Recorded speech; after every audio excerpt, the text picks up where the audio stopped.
This is kind of a fun one because this is sort of a sequel to the Republican Force the Vote episode that happened in January. So if you remember back in January, the Republican squad, if you will, the Freedom Caucus, put Kevin McCarthy through 15 rounds of voting before finally approving him for Speaker in the House, for Speaker of the House, in exchange for certain concessions.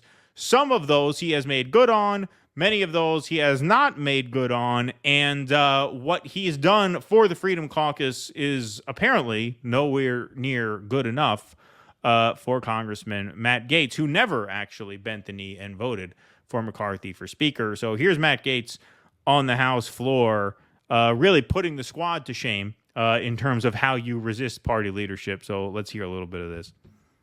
On this very floor in January, the whole world witnessed a historic contest for House Speaker. I rise today to serve notice. Mr. Speaker, you are out of compliance with the agreement that allowed you to assume this role. The path forward for the House of Representatives is to either bring you into immediate total compliance or remove you pursuant to a motion to vacate the chair. We have had no vote on term limits or on balanced budgets as the agreement demanded and required. There's been no full release of the January 6 tapes as you promised. There has been insufficient accountability for the Biden crime family. And instead of cutting spending to raise the debt limit, you relied on budgetary gimmicks and rescissions so that you ultimately ended up serving as the valet to underwrite Biden's debt and advance his spending agenda. Mr. Speaker, you boasted in January that we would use the power of the subpoena and the power of the purse. But here we are, 8 months later, and we haven't even sent the first subpoena to Hunter Biden. That's how you know that the rushed and somewhat rattled performance you just saw from the Speaker isn't real. At this point, during Democrat control over the House of Representatives, they had already brought in Don Jr. 3 times. And we haven't even sent the first subpoena to Hunter Biden. Power of the subpoena and power of the purse. Only thing the 118th Congress is known for at this point is electing Kevin McCarthy Speaker and underwriting Biden's debt. And unfortunately, there's only one of those things we can remediate at this time.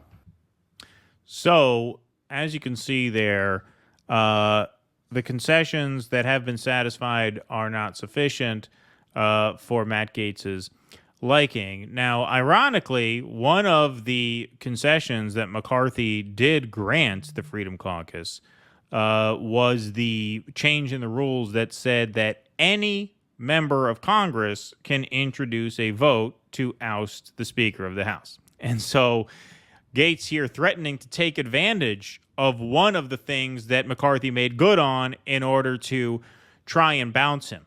Now, of course, whether or not the Republicans can successfully bounce McCarthy depends a lot on how the Democrats will vote.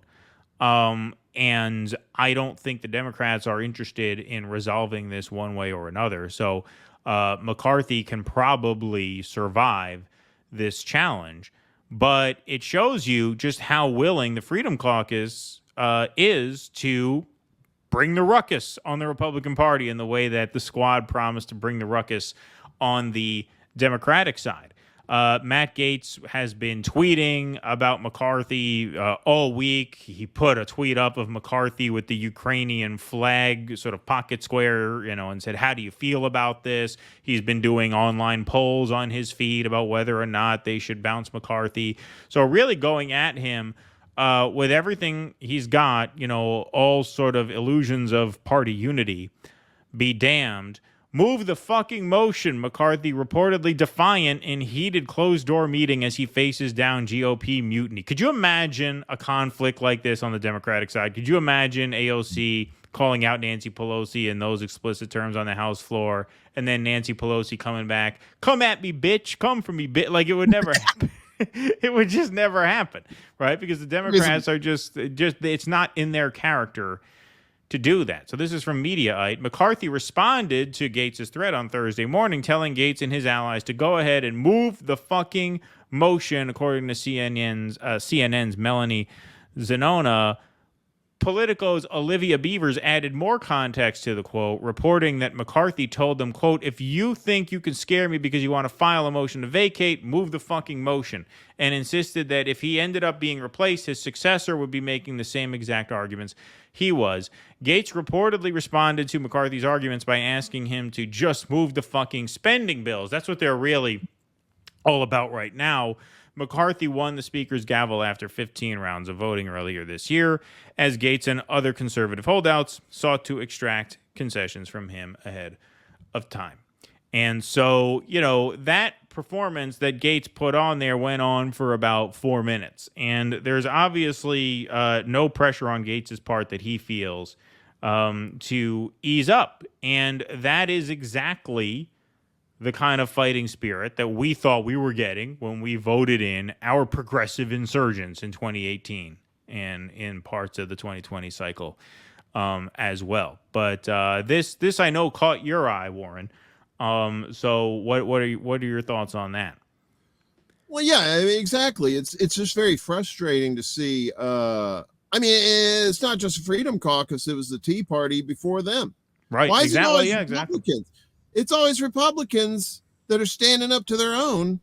I mean, you got to look at the optics here. It's like, how in an election season are you going to get Democrats fired up when they know that the people that they elected are not even fighting for them, right? Now, the cultists who will vote blue no matter who, I'm not talking about them. I'm talking about the actual thinking voters who actually decide on, who they want to elect, right? So it's just frustrating to see, we all read the DSA playbook, right? They were supposed to go in there and start a ruckus, right? Start the ruckus, make sure that you put pressure on Pelosi, get these concessions. None of that happened. None of it happened. Not even one. But the defenders will say, oh, but we got Pago. Remember Pago? Right. Pago was like the who was the person that was, shit, I can't remember anything. The person, I want to say the libertarian, the librarian, who's the person that they blamed for all their problems? They couldn't get anything passed. It was the parliamentarian. The parliamentarian. The librarian. The librarian. The librarian. Episcopalian. I don't know what the hell they're called. Exactly. I'm not a government guy. But yeah, so, it's just that's what they do. The Republicans, whether you like them or not, they're fighters. And the Democrats are just going to go along to get along, and no matter what they tell you. It's just terrible, Yeah, because it speaks to the character of the base. The Republican base is not triggered by this kind of fighting. Like, they don't care. The Democratic, the shit libs hate conflicts, right? I mean, this just has to do with the psychology, right, of the liberal base versus the conservative base, right?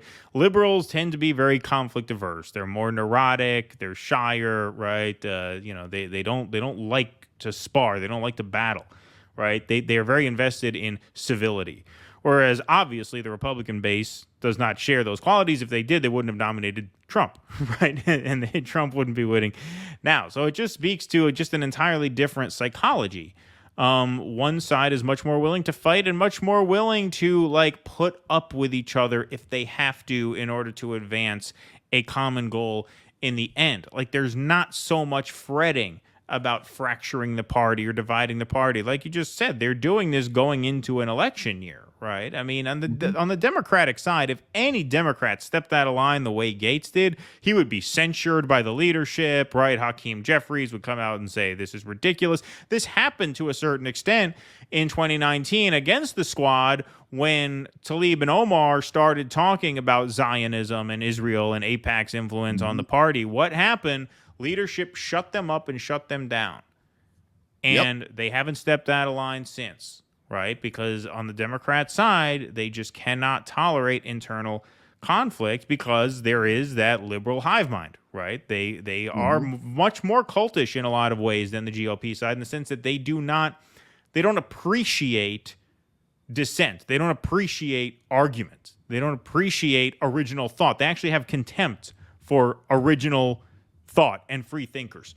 Whereas on the Republican side, I'm not saying it's, the Algonquin Roundtable over there, right? Where they're all like, oh, tell me what you think. But they're much more open to that. They allow that. They allow debate to flourish much more than on the Democratic side. There's no question about that. If there's any lesson we've learned about the way the two parties operate in the past, 6-7 years, I mean, nothing says it better than the fact that the Republicans, despite trying to stop Trump, they eventually bent the knee to the will of the Republican base and named Trump as their nominee and supported Trump in the general, and Trump won. With Bernie, they cut him off at the knees in the primaries. And even if he did overcome all of the different sort of machinations of the party and become the nominee, which was impossible because of the superdelegates, which the Republicans don't have, they would have sabotaged him in November of that year anyway. And so, this just is a one more piece of evidence in just how different the two parties are in terms of the way they function and in terms of just their attitude towards conflict, towards debate, towards having it out. They're doing this at the start of a campaign season when you would think they'd be emphasizing unity, but looks like there's going to be no such thing. I mean, this fight is only heating up even more. Please clap.